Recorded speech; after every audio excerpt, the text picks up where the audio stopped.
À la une de cette édition, 20h du 11 octobre 2013, célébration La jeune fille à l'honneur. La journée mondiale consacrée à cette personne, invitée à innover en faveur de son éducation pour l'aider à mieux se faire une place au soleil dans l'avenir.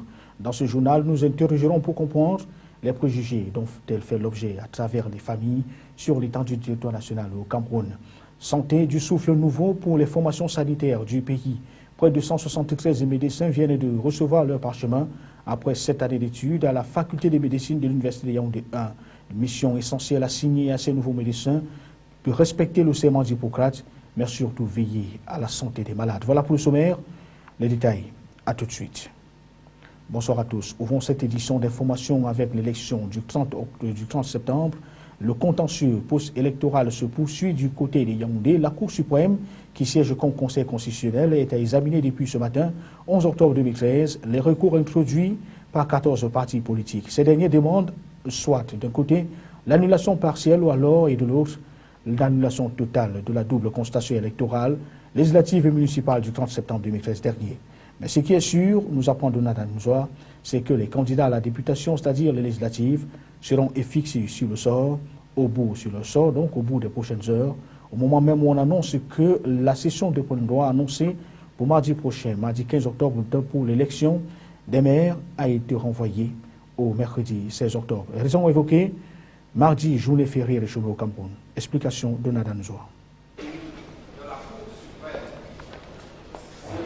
La première affaire inscrite au rôle de l'audience opposait le Rassemblement démocratique du peuple camerounais RDPC au Social Democratic Front SDF et à Elekam dans la circonscription électorale de Koumbassang. Le RDPC, par l'entremise de son secrétaire général adjoint, a introduit en date du 2 octobre dernier une requête en annulation des élections législatives dans cette circonscription. L'avocat du parti argue que le SDF avait continué de battre campagne dans les bureaux de vote le jour de l'élection, relevant que le parti de John Fundi avait au moins dans chaque bureau de vote un émissaire qui donnait des consignes en langue locale aux électeurs, leur indiquant de ce fait le bulletin à choisir.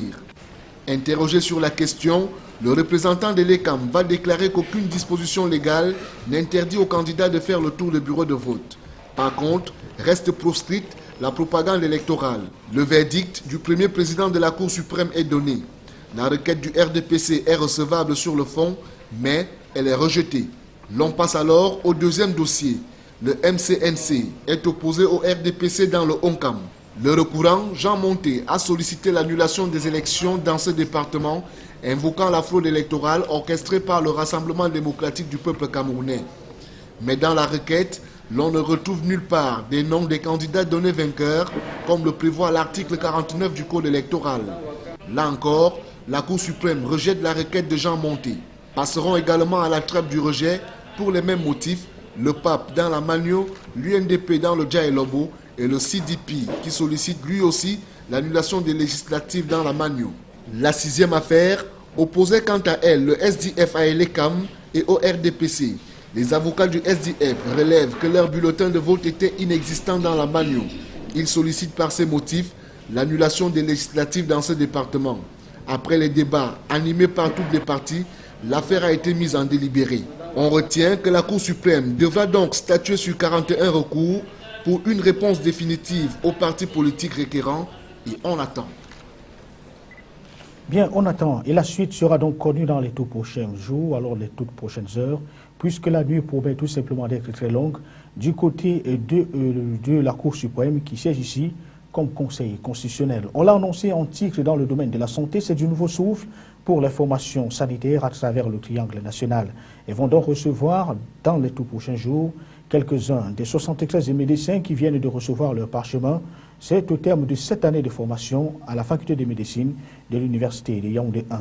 Ces nouveaux professionnels de la santé humaine vont devoir faire preuve d'éthique, mais surtout respecter la déontologie professionnelle. Le film de cette cérémonie de prise de parchemin nous est conté ici par Marcel Vendor et Sadou Mamoudou. L'amphi 700 de l'Université de Yaoundé 1 se débarrasse de son caractère austère. Des cours, l'événement en ce 11e jour du mois d'octobre lui impose la solennité, mais surtout la célébration de l'excellence professionnelle des quelques 173 lauréats de la faculté de médecine et de sciences biomédicales de la mer. des universités. Célébration qui couronne ainsi cette année d'études, d'où les parchemins en guise d'illustration, mais surtout d'attestation de fin de formation, une fin de formation qui permettra ainsi aux désormais professionnels de la santé humaine de lutter contre les maladies virales, congénitales, endémiques, pandémiques entre autres. Bien plus, le doyen de la faculté du jour souligne que cette sortie tombe au lendemain des réformes enclenchées dans le secteur de la formation médicale au Cameroun. Et pour fortifier ces désormais médecins et autres spécialistes de la santé humaine, des prix et primes leur sont remis au-delà de leur portefeuille ministériel. Les membres du gouvernement, à l'instar de l'assistance et des élus du jour, n'ont pu se retenir lorsque le major à titre posthume de la filière ophtalmologie, Guy Patrick Ella, décédé dans un accident de circulation, est convié à se présenter sur le podium par sa maman. Mais la récompense reste à jamais gravé dans l'histoire, puisque ce prix porte désormais son nom, soit le prix Ella. Mais le ministre de la Santé publique convie tout de même ces désormais professionnels à faire montre d'éthique et de déontologie professionnelle afin que la cuvée 2013 soit une illustration de la passion pour que la dignité humaine triomphe dans les différentes formations sanitaires. Toujours en santé, c'est l'Afrique centrale qui va en guerre contre la trypanosomiase. La 4e réunion de coordination de lutte contre cette maladie vient de s'ouvrir à Yaoundé. Et pendant 2 jours, les experts venus de 8 pays de la sous-région vont trouver des voies et moyens et mettre en définitive sur pied des stratégies qui pourraient aider à bouter donc hors de cette sous-région la trypanosomiase dans l'avenir. Une fois de plus, Sadou Mamoudou et Marcel Vondoaban pour les détails. Cette 4e rencontre de coordination de la lutte contre la trypanosomiase humaine et animale d'Afrique centrale se veut un cadre de concertation regroupant pour la cause les acteurs des pays couverts par le programme sous-régional de lutte contre cette pathologie. Comme pays membres, l'ONA, l'Angola, le Cameroun, le Congo, le Gabon, la Guinée équatoriale, la République centrafricaine, la République démocratique du Congo et le Tchad.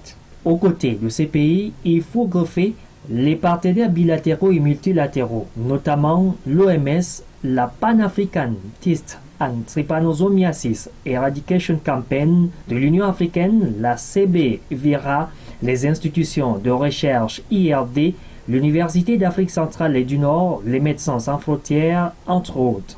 Une bataille amorcée alors depuis 2011 et les 2 jours des travaux ouverts ici à Yaoundé ont une feuille de route bien élaborée. Et c'est à ce titre que le gouvernement camerounais déploie toute une batterie pour repenser la lutte contre cette pathologie dans la sous-région en capitalisant les énergies et en développant des actions intégratrices pour accélérer l'élimination de la maladie en termes de santé publique dans les foyers d'endémie à l'horizon 2020. Dans cette perspective, toute une batterie de stratégies est mise en œuvre afin de botter hors de la sous-région Afrique centrale les trypanosomiases humaines et animales, mais également les trypanosomes et leurs vecteurs, notamment les mouches TG, d'où la lutte contre les TET dans les zones transfrontalières ciblées pour cette édition. Innover en faveur de l'éducation de la jeune fille, c'était le thème au centre de la 2e journée mondiale de la jeune fille qui s'est célébrée ce 11 octobre 2013. Et dans la capitale économique du Cameroun, les festivités ont tourné autour du devenir de cette personne, parfois reléguée au second plan quand elle n'est pas tout simplement ignorée dans les familles. Les détails avec Josué Ngongan et Divinapi. La fille tant discriminée dans notre société se voit davantage réduire ses chances. Pourtant, elle ne demande qu'à être éduquée. Toujours, des filles courent beaucoup de dangers dans ce dehors, à l'exemple des viols et tout ce qui suit. Donc, les parents ont le devoir d'éduquer leurs filles assez rigoureusement pour éviter à tout ça. Pour cette 2e édition de la Journée internationale de la fille, les pouvoirs publics ont examiné les maux qui déciment l'environnement de cette dernière. Il s'agit de sensibiliser les femmes, les filles, les jeunes filles et les femmes, toute la communauté, pour qu'elles prennent conscience des problèmes qui minent le développement de la jeune fille. Donc les problèmes d'éducation, de santé et des problèmes culturels. Les associations civiles de leur côté précisent le bien fondé du thème du jour. Le thème de cette année, innover en faveur de l'éducation de la fille, veut tout simplement dire que nous devons bannir les stéréotypes. Ne plus obliger parce que le père a été médecin, il faut absolument que la fille suive la même filière, ou alors la maman a été infirmière, il faut absolument que la fille soit infirmière. Non, nous ne voulons plus de ça. Par exemple, les filles du septentrion qui, avant l'âge très précoce, on les envoie en mariage et on estime qu'elles ne devraient pas faire les études. Les responsables des activités socio-culturelles de certains établissements scolaires de la place relèvent cependant la bravoure de la jeune fille en milieu scolaire. Lorsqu'on produit les statistiques des élèves les plus méritants, les plus compétents, les filles qui par ailleurs suivent les mêmes enseignements que les garçons viennent souvent dans les premiers rangs. Donc c'est un exemple qui vient fort à propos pour préciser qu'il n'y a pas de différenciation dans l'encadrement des élèves. Jeune fille principale actrice de son devenir devrait à cet effet fournir plus d'amples efforts afin de se retrouver le plus souvent au devant de la scène comme responsable à tout égard. Parlons cette fois de l'orientation scolaire qui est au centre des préoccupations du système éducatif national. Ce 11 octobre 2013, s'est célébrée la journée mondiale, la journée nationale de l'orientation scolaire. Il faut dire que le thème ici était orientation scolaire pour les succès des apprentissages. À Douala, la capitale économique du Cameroun, c'est le lycée de Baképe qui a servi de cadre aux festivités relatives donc à cette journée. Et c'était sous la présidence du représentant du préfet du département du Vouri. Les détails avec Apollinaire Zobenbon et Josué Ngongan. La mobilisation tout azimut des établissements secondaires de la place à ce rendez-vous témoigne du souci que les jeunes apprenants éprouvent dans leur orientation scolaire. Cette journée, organisée à leur intention, apparaît comme une aubaine leur permettant d'être mieux instruits sur la question. Ceci afin d'opérer des choix judicieux qui les aideront tout au long de leur cursus scolaire. L'orientation scolaire, déjà, comme vous l'avez suivi, permet à l'enfant de bien s'orienter, de ne pas choisir des filières au hasard, soit parfois en tenant compte des aspirations de ses camarades ou alors de vœux des parents. Donc ça, l'important de cette journée d'orientation scolaire. Hormis les conseillers d'orientation, les chefs d'établissement, l'on a également noté la présence du représentant du préfet du Vouri aux festivités relatives à cette journée. Les grandes écoles ont également tenu à marquer leur présence en occupant des stands, mais surtout à présenter aux élèves à travers des dépliants l'éventail des filières pouvant faciliter leur insertion socio-professionnelle. Et pendant qu'on y est, combien sont-ils à connaître la présence effective d'un conseiller d'orientation dans leur établissement scolaire? En quoi se résume le quotidien de ce dernier? Et puis, quelle place lui accorde-t-on dans le milieu éducatif? Esquisse de réponse, Apollinaire Zobenbon. Le conseiller d'orientation joue un rôle prépondérant dans le système éducatif camerounais. Lorsque le conseiller d'orientation arrive dans un établissement scolaire, tout le monde se demande, celui-ci, qu'est-ce qu'il vient faire? Qu'est-ce qu'il vient faire? Et jusqu'aujourd'hui, ce rôle est mal perçu. Pourquoi? Parce que les définitions ne sont pas encore vraiment au niveau de la communauté.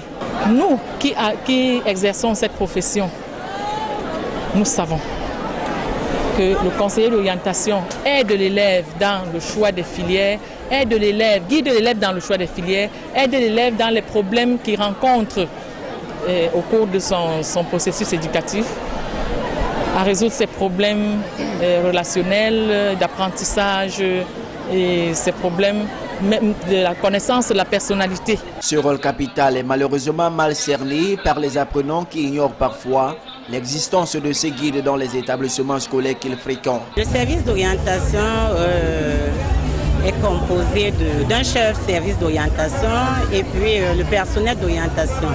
Alors ce personnel d'orientation s'occupe des élèves. Dans les emplois du temps des élèves, il y a une partie réservée pour l'orientation. Les chefs de service d'orientation et son personnel, dans leur emploi du temps, vont dans les salles de classe ils parlent aux enfants et des enfants qui ont des problèmes spécifiques vont dans leur bureau à leur rencontre. Comme dans tout corps des métiers, les conseillers d'orientation font face à plusieurs difficultés dans l'exercice de leurs fonctions. Nous luttons pour l'avenir de nos enfants. Quelles que soient les difficultés, nous allons foncer. Des avancées considérables restent tout de même notables. Preuve que la profession retrouvera dans un futur proche ses lettres de noblesse. Allons cette fois dans la région du sud-ouest Cameroun, où on vient de parler de l'accueil, de l'éthique et du traitement des statistiques du tourisme. Et c'était au cours d'un atelier qui a regroupé une centaine des acteurs du secteur du tourisme et loisirs dans la région du sud-ouest Cameroun, à Buea, organisé par le ministère en charge du domaine au Cameroun et représenté par Madame le secrétaire général de ce département ministériel, Angélique Florence Ngobon. Il était question ici de renforcer les capacités des acteurs qui travaillent dans le domaine dans cette région du pays. Explication Dixon Jockey, CHTK. L'atelier de 3 jours à Buea aura connu la participation de tous les maillons du secteur de l'hôtellerie, du tourisme et des loisirs. Le secrétaire général du Mintoul a rappelé que son département ministériel est engagé dans un vaste programme de renforcement de capacité de ses principaux acteurs dans l'optique d'améliorer leur rendement. Angéline Florence Ngomon a noté que malgré les efforts fournis par certains pour l'amélioration des services du tourisme, d'autres ont choisi de rester dans l'amateurisme, raison pour laquelle elle a appelé les participants à tirer le maximum de bénéfices des présentations faites au cours de l'atelier afin qu'il ne soit pas simplement un de plus. Pour sa part, le président du syndicat des hôteliers du Sud-Ouest a apprécié l'activité et l'engagement de la tutelle dans l'organisation de cette rencontre. Il y a un mois, un séminaire similaire leur avait permis d'améliorer leurs services et l'espoir est que le présent atelier aille beaucoup plus loin que l'amélioration des services de l'hôtellerie, du tourisme et des loisirs du Sud-Ouest. Monsieur Mosoko, 3e adjoint au maire de Buea, notera pour s'en convaincre que cet atelier est d'une grande importance en ceci qu'il se tient à la veille de la célébration des 50 ans de la réunification du Cameroun, dont la date des festivités sera annoncée par la présidence de la République. Déjà, l'on prévoit une série d'activités autour de ce grand événement, tel le galop, conférence organisée par l'ATA qui aura lieu dans 2 semaines, et la course de l'espoir, l'ascension du Mont Cameroun, prévue en février 2014, avec le retour très attendu du top sponsor. Cette information en Press House maintenant, Camnews 24 resserre ses rangs pour affronter l'avenir. Les jalons de ce nouveau challenge ont été posés au cours d'une importante réunion qu'a présidé personnellement le président du directeur général de cette chaîne de télévision en date du 9 octobre 2013.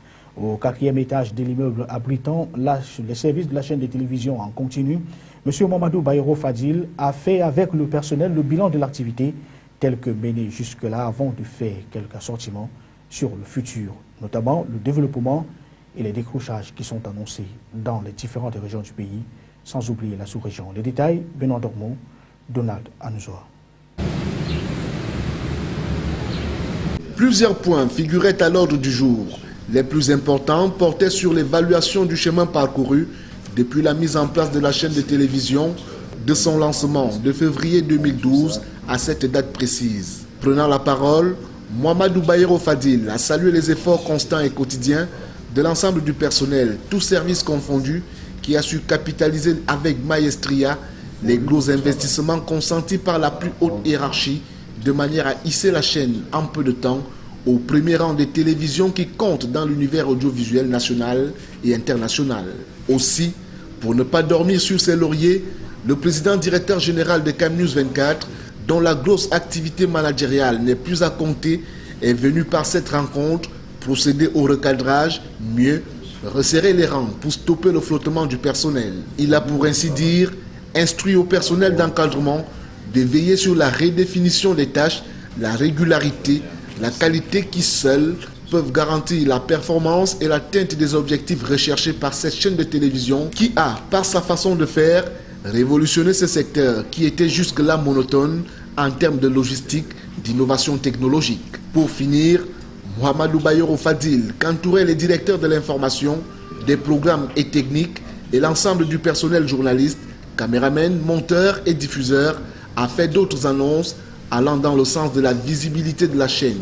Dans les tout prochains jours, Camnews 24 effectuera ses premiers décrochages dans les régions du pays et au-delà des frontières pour se rapprocher davantage de son public qui s'évalue en des millions de téléspectateurs au profit de l'information en continu. Et puis, au sorti donc de cette réunion très importante, voici l'attitude de quelques responsables de la chaîne au micro de Kamzoun 4. Je trouve au sorti de cette réunion qu'elle était plus qu'importante au regard de la reprise en main du personnel, qui est une chose importante dans le cadre du management d'une entreprise. Ça, le président directeur général de Kamzoun 24 l'a compris, et ce n'est pas la première réunion, mais je pense tout simplement que les uns et les autres ont, au cours des échanges, reçu la nouvelle ligne directrice qu'on veut inculquer donc à la chaîne, qui va totaliser bientôt ses 2 ans de présence dans l'univers audiovisuel au Cameroun.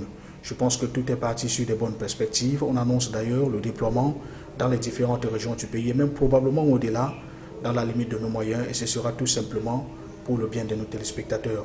Je pense que la réunion d'aujourd'hui était importante pour que le personnel se ressente encore beaucoup plus près de la hiérarchie même de cette chaîne. Je dirais qu'à la sortie de cette réunion, qui pour moi était très importante, et qu'il fallait que justement le président recentre les choses, qu'il remette de l'ordre, que ce soit au niveau du personnel, que ce soit au niveau de l'administration, pour qu'enfin chacun puisse savoir exactement ce qu'il doit faire et comment est-ce qu'il le fera. Et aussi important parce que pour un manager, l'idéal parfois c'est de réunir les troupes pour que nous sachions qu'il est à notre écoute, même si parfois on a des petits problèmes, on a des soucis au niveau de nous, de nos collègues, entre nous les collègues.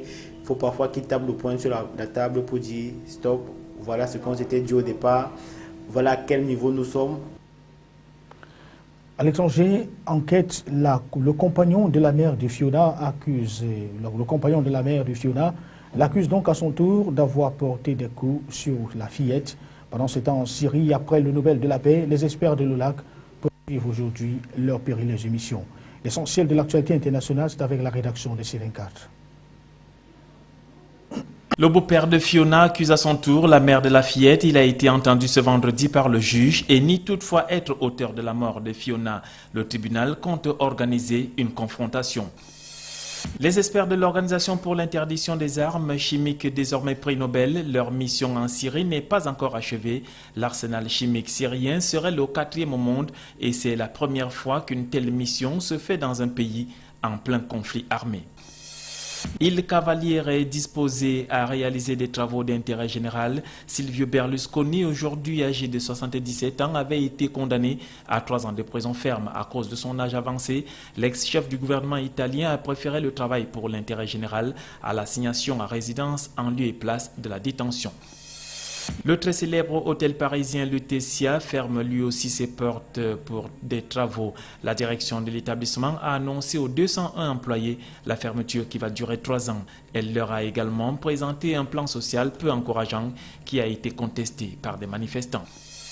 L'image négative des Roms teintés de rose apparaît à travers un spectacle sur chapiteau. Le peuple gitan est raconté sur scène, voleur de poules et flamenco à découvrir dès le 19 octobre prochain. Et à retenir de cette édition d'information sur Kamzoun 4, la dernière de la semaine, le temps de l'activité du lundi au vendredi, célébration La jeune fille à l'honneur, la journée mondiale consacrée à cette personne invitée ce 11 octobre 2013 à innover en faveur de son éducation, question de l'aider à se faire une véritable place au soleil dans l'avenir.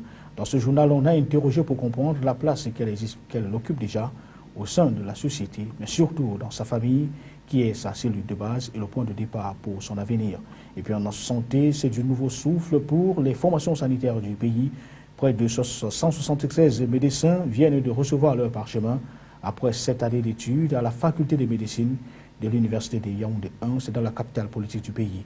La mission essentielle qui a été assignée à ces derniers, c'est de respecter le serment d'Hippocrate, mais surtout sauver les malades qui vont arriver à leur chevet. Mesdames, Messieurs, merci de rester sur Kamzoun 24. Nous vous souhaitons de passer des bons moments, mais surtout un excellent week-end en compagnie de nos programmes qui se poursuivent. Bonsoir.